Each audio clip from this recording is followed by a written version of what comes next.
Brethren, it's impossible to adequately express the staggering sense of responsibility I feel tonight in accepting this responsibility and assignment.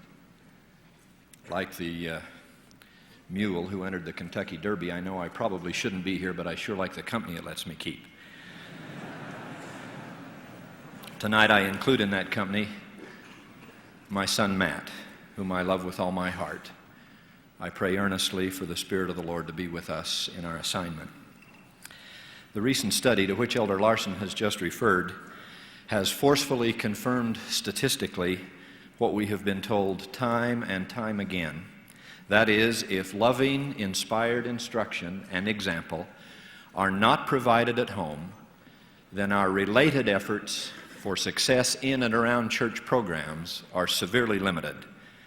It is increasingly clear that we must teach the gospel to our families and live those teachings in our homes, or run the risk of discovering too late that a primary teacher or priesthood advisor or seminary instructor could not do for our children what we would not do. May I offer just this much encouragement regarding such a great responsibility. What I cherish in my relationship with Matt is that he is, along with his mother and sister and brother, my closest, dearest friend. I would rather be at this priesthood meeting tonight with my son than with any other male companion in this world. I love to be with him. We talk. We laugh a lot. We play one-on-one basketball. We play tennis and racquetball, though I do refuse to golf with him. That's a private joke. We discuss problems. I am the president of a small university. He is the president of a large high school class. We compare notes and offer suggestions and share each other's challenges. I pray for him, and I've cried with him, and I'm immensely proud of him. We've talked long into the night, lying on his waterbed, a 20th century aberration which I know, as part of the punishment of the last days, will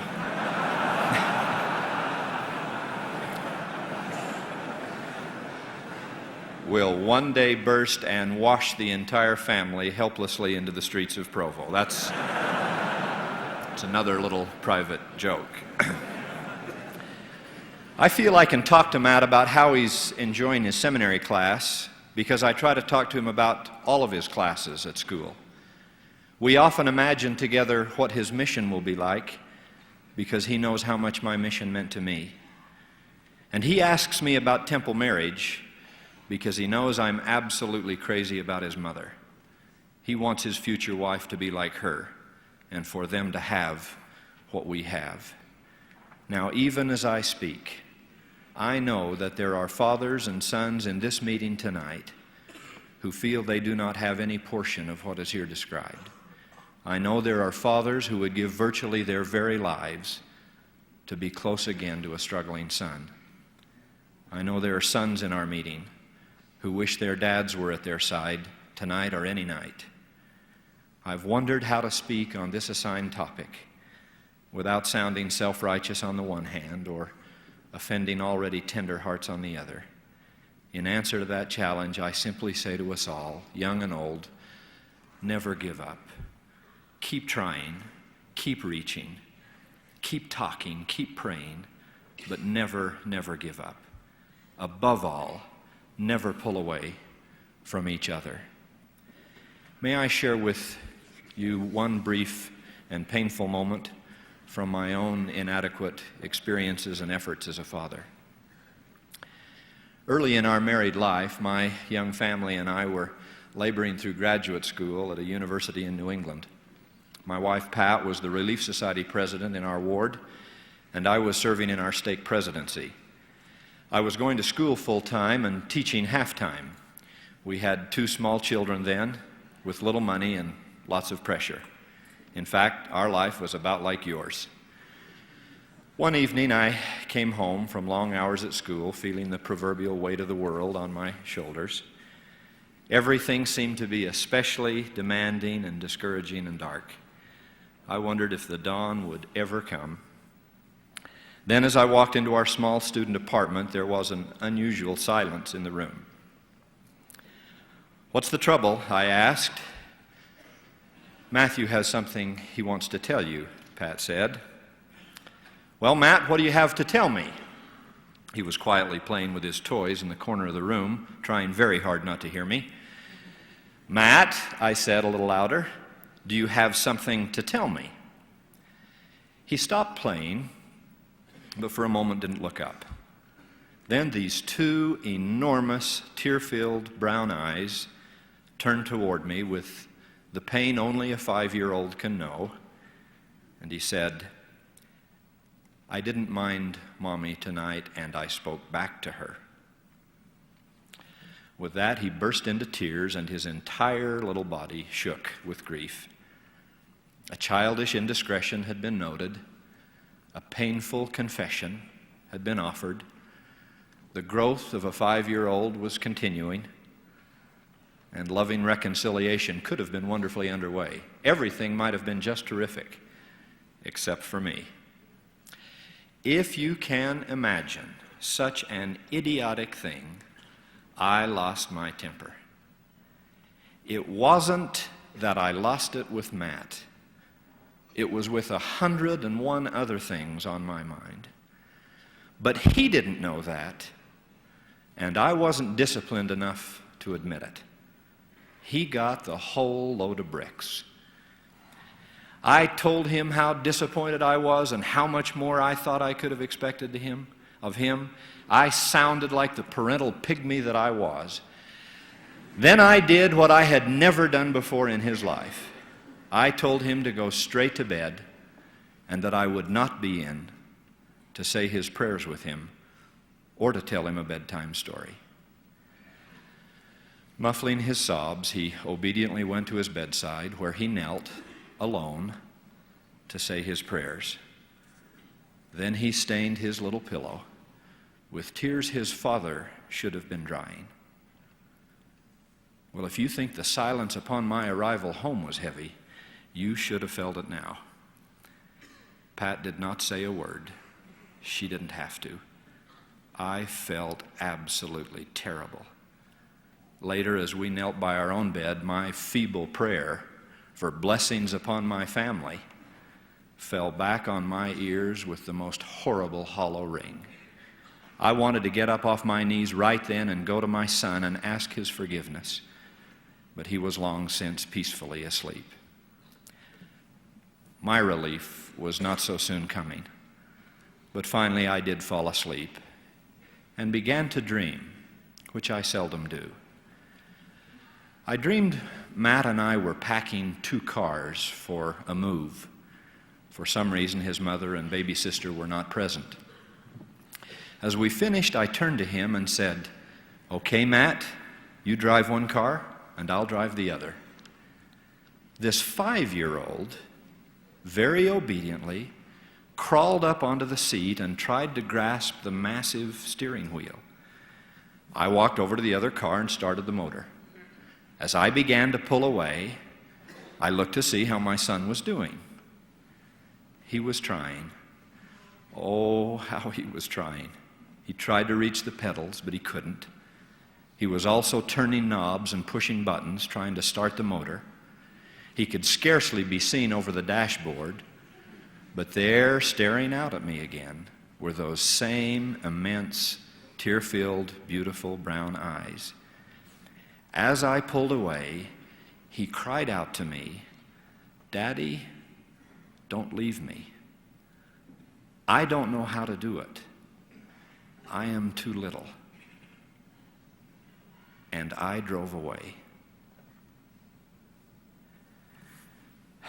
A short time later, driving down that desert road in my dream, how long I do not know, I suddenly realized in one stark, horrifying moment what I had done. I slammed my dream car to a stop, threw open the door, and started to run as fast as I could. I left car, keys, belongings, and all, and I ran. The pavement was so hot it burned my feet, and tears blinded my straining effort to see this child somewhere on the horizon. I kept running, praying, pleading to be forgiven and to find my boy safe and secure. As I rounded a curve, nearly ready to drop from physical and emotional exhaustion, I saw the unfamiliar car I had left Matt to drive. It was pulled carefully off to the side of the road, and he was laughing and playing nearby. An older man was with him, a stranger, playing and responding to his games. Matt saw me and cried out something like, "Hi, Dad, we're having fun." Obviously, he had already forgiven and forgotten my terrible transgression against him. But I dreaded the older man's gaze, which followed my every move. I tried to say, "Thank you," but his eyes were filled with sorrow and disappointment. I muttered an awkward apology, and the stranger said simply, "You should not have left him alone to do this difficult thing. It would not have been asked of you." With that, my dream ended, and I shot upright in my bed. My pillow was now stained with perspiration and tears. I threw off the covers and ran to the little metal camp cot that was my son's bed. There, on my knees and through my tears, I cradled him in my arms and spoke to him while he slept. I told him that every dad makes mistakes, but that they don't mean to. I told him that it wasn't his fault that I had had a bad day. I told him that when boys are only 5 or 15, dads sometimes forget and think they're 50. I told him that I wanted him to be a small boy for a long, long time, because all too soon he would grow up and be a man and wouldn't be playing on the floor with his toys when I came home. I told him that I loved him and his mother and his sister more than anything in this world, and that whatever challenges we had in life, we would face them together. I told him that never again would I withhold my affection or my forgiveness, and I prayed that never would he withhold them from me. I told him I was honored to be his father, and that I would try with all my heart to be worthy of such a great responsibility. Well, I have not proven to be the perfect father I vowed to be that night and 1,000 nights before and since, but I still want to be, and I believe this wise counsel from President Joseph F. Smith. Said he, "Brethren, if you will keep your children close to your heart, within the clasp of your arms, if you will make them feel that you love them and keep them near to you, they will not go very far from you, and they will not commit any very great sin. But it is when you turn them out of the home, turn them out of your affection, that is what drives them from you. If you wish your children to be taught in the principles of the gospel, if you wish them to love the truth and understand it, if you wish them to be obedient to and united with you, love them and prove that you love them by your every word and your every act toward them." Close quote. Brethren, we all know this is not an easy assignment, but surely it ranks among the most imperative ever given in time or in eternity. We must not turn our children away. We must keep trying, keep reaching, keep praying, keep listening. We must keep them within the clasp of our arms. That is what friends are for. Of this I bear witness. In the name of Jesus Christ, amen.